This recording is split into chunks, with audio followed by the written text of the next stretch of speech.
2021 সালে যে ভোট পরবর্তী হিংসা আমাদের গ্রামে সন্ত্রাস চলেছিল, সেই সন্ত্রাস নিয়ে আজকে অভিযোগ করতে এসেছি। তখন মামুন শেখ ছিল উপপ্রধান, তার নেতৃত্বে নিরঞ্জন বাগদি আমাদের গ্রামের সভাপতি ছিল। সে আমাদের গ্রামের যারা বিজেপি করতো সেই তৎকালীন প্রত্যেকটা ঘরের ওপরে এবং প্রত্যেকটা ছেলের ওপরে মারধর এবং জরিমানা, কারো পা ভেঙে দেওয়া, কারো হাত ভেঙে দেওয়া, রাত্রে লুটপাট এই সমস্ত করেছে। ভোট পরবর্তী হিংসার অভিযোগে শান্তিনিকেতন থানায় লিখিত অভিযোগ, নাম জড়ালো তৃণমূল নেতা মামুন শেখের। শান্তিনিকেতন থানায় তৃণমূল নেতা মামুন শেখ সহ একাধিক তৃণমূল নেতৃত্বের বিরুদ্ধে লিখিত অভিযোগ দায়ের করলেন বীরভূমের কঙ্কালী পঞ্চায়েত এলাকার বেশ কিছু গ্রামের বাসিন্দারা। অভিযোগ, 2021 সালে বিধানসভা ভোটের পর এলাকায় রাজনৈতিক হিংসা ছড়িয়ে পড়ে এবং তৃণমূল আশ্রিত দুষ্কৃতীরা তাদের উপর অকথ্য অত্যাচার চালায়।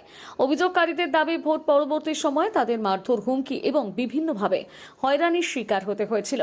দীর্ঘদিন পর তারা একজোট হয়ে আজ শান্তিনিকেতন থানায় লিখিত অভিযোগ দায়ের করেন। এদিন অভিযোগকারীরা জানান, রাজ্যে বিজেপি সরকার ক্ষমতায় আসায় তারা আরও জোরালোভাবে আন্দোলনে নেমেছেন এবং অভিযুক্তদের বিরুদ্ধে কঠোর ব্যবস্থা নেওয়ার দাবি করলেন। ঘটনাকে কেন্দ্র করে এলাকায় রাজনৈতিক চাপানোউতর শুরু হয়েছে। যদিও এই অভিযোগের বিষয়ে এখনো পর্যন্ত অভিযুক্ত তৃণমূল নেতৃত্বের পক্ষ থেকে কোনো প্রতিক্রিয়া মেলেনি।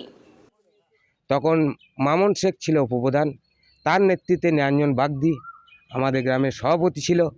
সে আমাদের গ্রামের যারা বিজেপি করতো সেই তৎকালীন প্রত্যেকটা ঘরের ওপরে এবং প্রত্যেকটা ছেলের ওপরে মারধর এবং জরিমানা, কারো পা ভেঙে দেওয়া, কারো হাত ভেঙে দেওয়া, রাত্রে লুটপাট এই সমস্ত করেছে। সেই করেছিল। সেই সব অভিযোগ নিয়ে আমরা থানায় এসেছি। থানায় আমরা অভিযোগ জমা দিলাম। এবার প্রশাসনিক ব্যবস্থা যা করবে সেটা করবে। এবং বোম মারার কেস কিছু ছিল, গ্রামের রাতে বোম ফাটতো, এখন সেটা বর্তমানে আর ফাটে না, তার এখন নেই। সেই সব যাতে সুষ্ঠু ব্যবস্থায় গ্রাম থাকে, সেই অভিযোগ নিয়ে আমরা থানাতে একটা অভিযোগপত্র দিলাম। ভোট পরবর্তী হিংসার যে সন্ত্রাস হয়েছিল তার বিরুদ্ধে আমরা এসেছি। যে তখন আমাদেরকে প্রচুর মারধর এবং ভাঙচুর করেছিল আমাদের, এবং যারা গিয়েছিল তাদের সব জরিমানা করা হয়েছিল। কারো 1 লাখ, কারো 50,000, কেউ 60,000, কেউ 80,000। আমরা সেগুলো ফেরত চাইছি, যে যাতে এগুলো ফেরত দেয়। তার জরিমানাটা আমরা বিজেপি করেছি, বিজেপি পার্টিকে ভোট দিয়েছি, এই জন্য আমাদেরকে জরিমানা করেছে। এসছি কঙ্কালী পঞ্চায়েতের এলাকার মহিলা গ্রামবাসী। আমরা এসছি 2021-এ আমাদের ওপর প্রচণ্ড আক্রমণ হয়েছিল। 2021-এ বিজেপি যখন করেছিলাম তখন প্রচুর ভাঙচুর হয়েছিল, ক্ষয়ক্ষতি হয়েছিল এবং নারী ঘটিত কেসও হয়েছিল এবং বাড়ি বাড়ি 5-6টা করে বোম দেওয়া হয়েছিল। আমার বাড়িতে যেমনি 5টা বোম মেরেছিল। হ্যাঁ, এইভাবে আবার একজন আমাকে পায়ে বেরিয়েছিল, এইভাবে মারপিট হয়েছে। আমরা তখন কমপ্লেন করতে পারি নাই, এখন এসেছি কমপ্লেন করতে।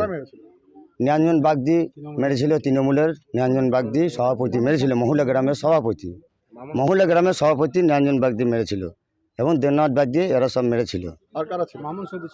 মামুন শেখ পঞ্চায়েতে আবার ওখানে মেরেছিল, ডেকে নিয়ে যেয়ে পঞ্চায়েতের ওদের যে পার্টি অফিসটা আছে বনডাঙ্গায়, ওখানকে ডেকে নিয়ে যেয়ে মেরেছিল একে একে।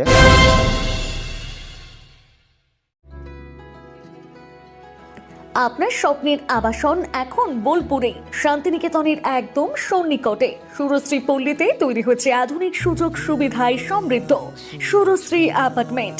এখানে পাবেন সকল ফ্ল্যাট 2 বেডরুম যুক্ত, কমিউনিটি হলের সুবিধা, শান্ত নিরাপদ পরিবেশ। সুরশ্রী পল্লী থেকে শান্তিনিকেতন মাত্র হাঁটা পথ।